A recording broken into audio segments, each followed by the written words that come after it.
kita berjumpa lagi para pemirsa.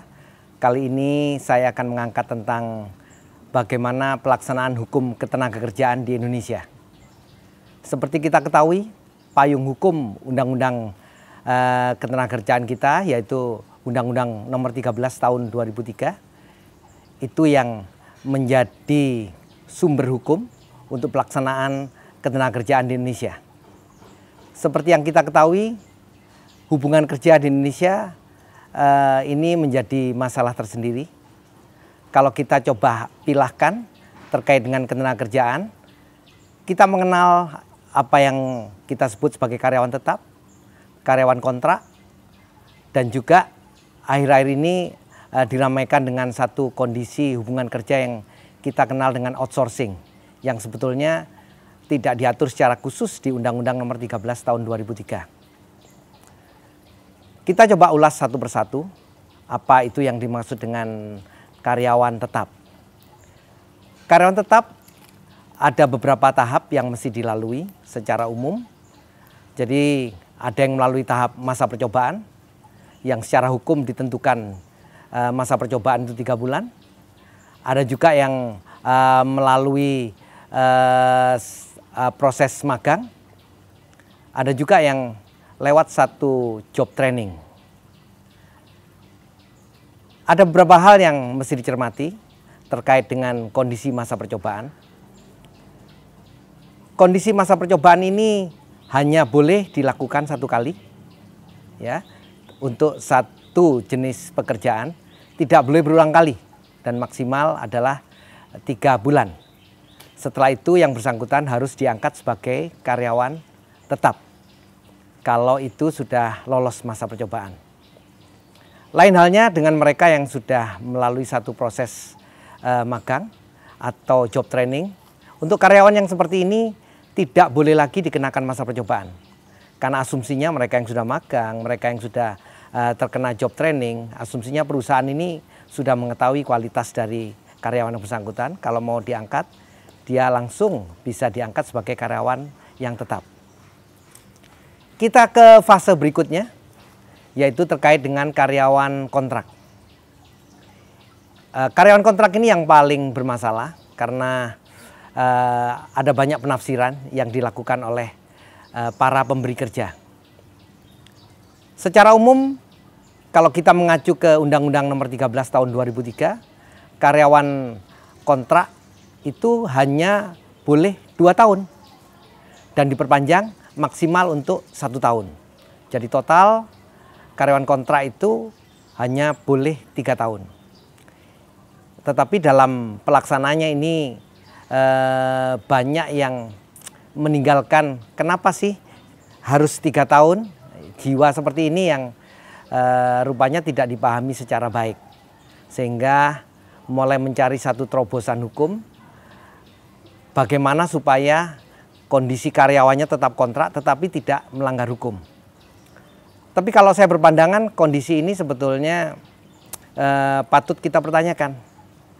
Kita ketahui ada beberapa hal yang bisa dilakukan untuk melihat celah hukum dari kelemahan Undang-Undang Nomor 13 Tahun 2003.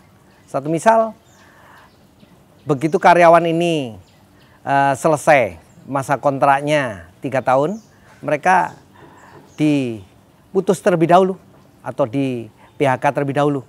Kemudian yang bersangkutan diangkat ulang sebagai karyawan baru.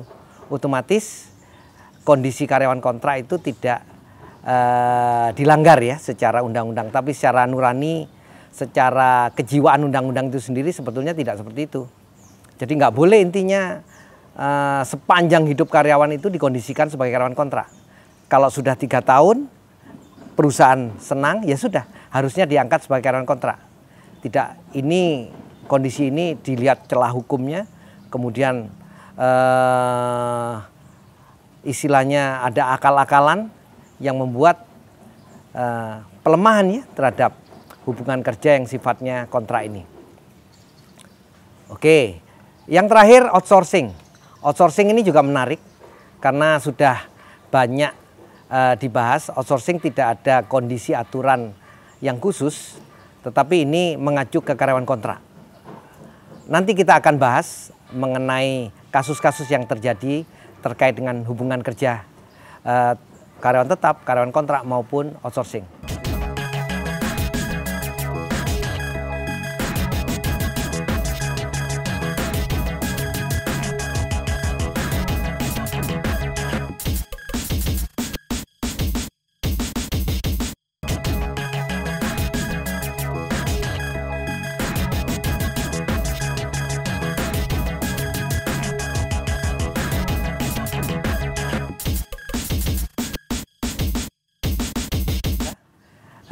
Berlanjut dengan bahasan yang sudah pernah saya sampaikan terdahulu terkait dengan hubungan kerja. Seperti yang pernah saya sampaikan, ada karyawan tetap, sudah saya bahas, karyawan kontrak, dan terakhir coba kita dalami terkait dengan outsourcing. Ya, ini satu perjanjian yang banyak dikenal juga, dikatakan sebagai alih daya. Semacam perjanjian pemborongan kerja, yaitu hubungan hukumnya atau subjek hukum perjanjiannya yaitu B2B atau antar perusahaan. Jadi yang membuat kontrak adalah antar perusahaan. Tetapi perlu diingat, tidak semua jenis pekerjaan bisa di-outsource. Jenis-jenis pekerjaan penunjang yang bisa di-outsource seperti security, parking, kemudian untuk catering, untuk landscape. Itu contoh-contoh pekerjaan-pekerjaan penunjang, bukan pekerjaan inti yang bisa di-outsourcing. Tapi pekerjaan-pekerjaan yang sifatnya itu menjadi pekerjaan utama, mestinya ini tidak boleh di-outsourcing. Pekerjaan staff misalnya itu tidak boleh di-outsourcing. Hanya pekerjaan-pekerjaan penunjang yang bisa di-outsourcing. Outsourcing tidak ada dasar hukum tertentu. Dia mengacu kepada ketentuan Undang-Undang Nomor 13 Tahun 2003, yaitu terkait dengan karyawan kontrak. Jadi pegawai-pegawai outsourcing ini dikondisikan sebagai karyawan kontrak juga. Walaupun kita tahu bahwa karyawan-karyawan outsourcing ini ditempatkan di satu perusahaan yang berbeda dengan perusahaan induknya. Itu yang menjadi permasalahan sekarang, bagaimana terkait dengan masa depan karyawan-karyawan outsourcing ini. Karena secara karir kurang menjanjikan, kemudian jaminan sosial juga karena dia tidak pernah diangkat sebagai karyawan tetap, untuk itu tidak akan penuh memperoleh jaminan sosial.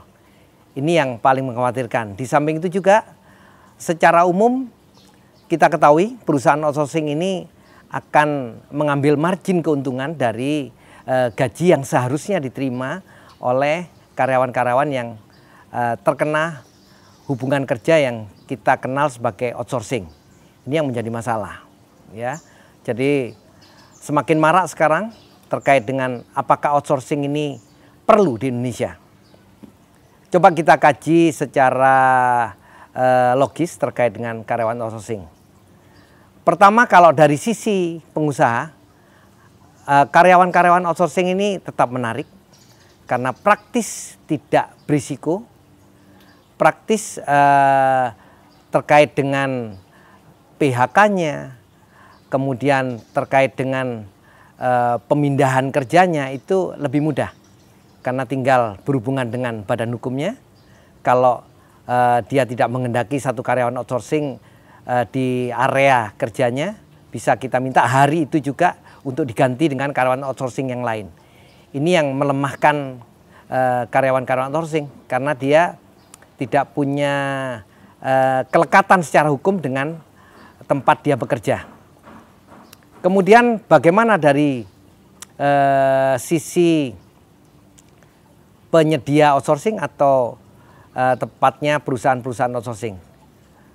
Perusahaan outsourcing memang diuntungkan dengan kondisi ini, terutama untuk pemenuhan tenaga-tenaga kerja kasar, tenaga-tenaga kerja yang sifatnya lebih mementingkan ke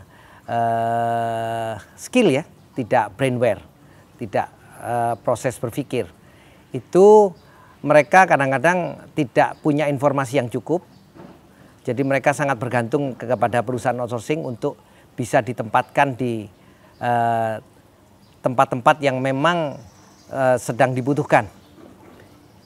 Itu dari sisi perusahaan penyedia outsourcing. Coba kita soroti lebih lanjut terkait dengan bagaimana sih seharusnya, ya. Jadi kalau himbauan dari saya, sebaiknya kita kembali saja ke format awal, outsourcing ditiadakan, karyawan kontrak boleh tetap ada, tetapi untuk pekerjaan-pekerjaan yang kita bisa prediksi kapan selesai waktunya. Sedangkan untuk pekerjaan-pekerjaan utama yang selama perusahaan itu ada, perlu area itu, maka dia harus diangkat sebagai karyawan tetap. Itu saran yang ingin saya sampaikan. Terima kasih.